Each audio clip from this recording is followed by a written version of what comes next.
Hi, Bad Gamer here. Imagine waking up one day, browsing through your beloved Steam. You see a weird little indie visual novel with a 96% overwhelmingly positive rating, and you think, yeah, I'll waste $10 on that. You click buy, and instead of downloading, you get a polite little message telling you your payment didn't go through. Not because your card's maxed out, not because the game is banned in your country, but because Visa and MasterCard decided this game isn't appropriate for you. Yeah. You what? Now, I actually held off making this video for quite a while because this topic has been evolving constantly overnight. I also changed the script for this one because, I just have to keep with the updates, but that's exactly why it's so important to break down what's happening right now. It is evolving, just backwards. Payment processors, Visa, MasterCard, Stripe, and PayPal have long been seen as neutral conduits for moving money. Their role, in theory, is simple: facilitate transactions and ensure illegal activity doesn't occur. But recent events have revealed a much darker reality.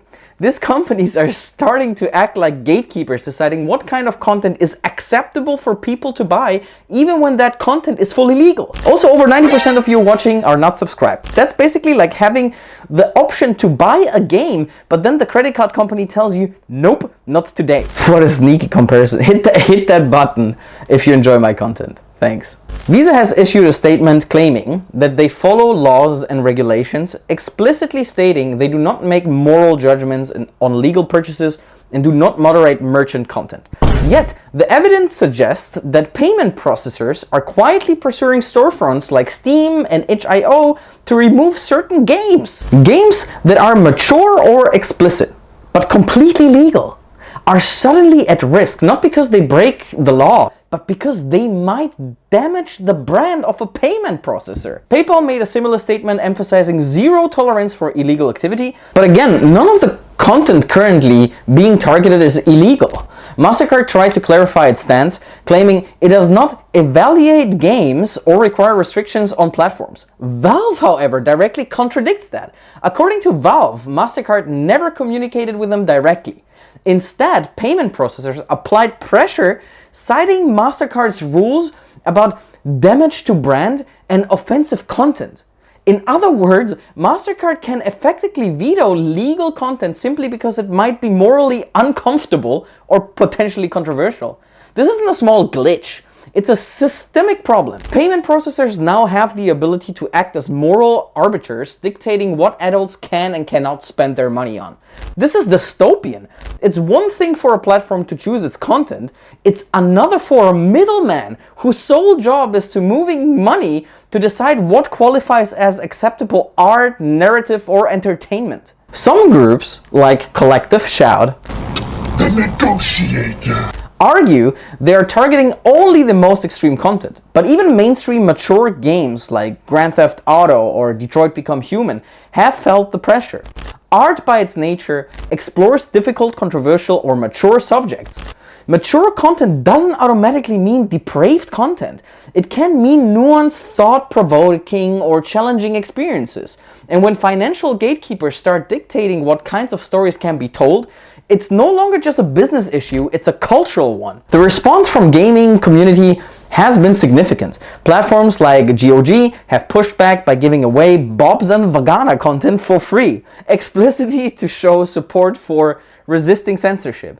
Individual developers are making their content available independently as well, and petitions have gained hundreds of thousands of signatures demanding that MasterCard, Visa, and activist groups stop controlling what consumers can buy. People are actively flooding customer support lines to ensure their voices are heard. Databases are being created to track censored games, exposing which titles have been targeted and why.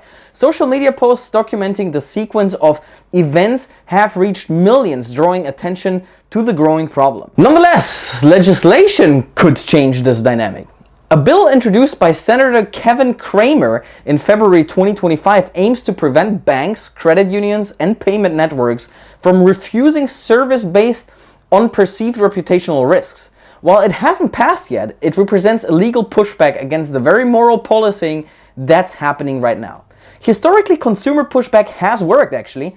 In 2014, PayPal threatened to remove services from Patreon due to explicit content, but reversed the decision 2 years later. Same thing with OF, you know, face familiar things. If the community makes its voices impossible to ignore, payment processors may once again be forced to step back. People need to understand that this is about whether adults are allowed to make their own choices, whether platforms can remain independent, and whether flow of money should be dictated by moral comfort instead of legality. We're at a crossroads. Payment processors have shown that they will use their power to enforce their own standards of acceptability.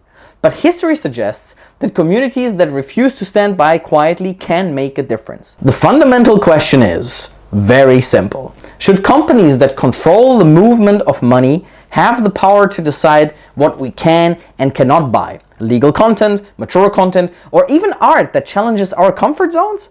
Or should their only responsibility be to ensure that money flows smoothly between consenting adults? The answer feels pretty obvious to me, but the danger is real. And if we don't push back, today's issue with Steam or itch.io could become tomorrow's issue with indie games, niche art, or even mainstream experiences.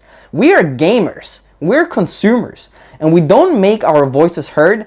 We're letting the financial gatekeepers decide what culture we are allowed to experience. So next time you see a game you want to play disappear overnight, ask yourself, is it gone because it broke the law? Or because someone controlling the money decided it wasn't acceptable? And then think, are you going to let that stand? These are my thoughts. Let me know yours in the comments. Bad Gamer out.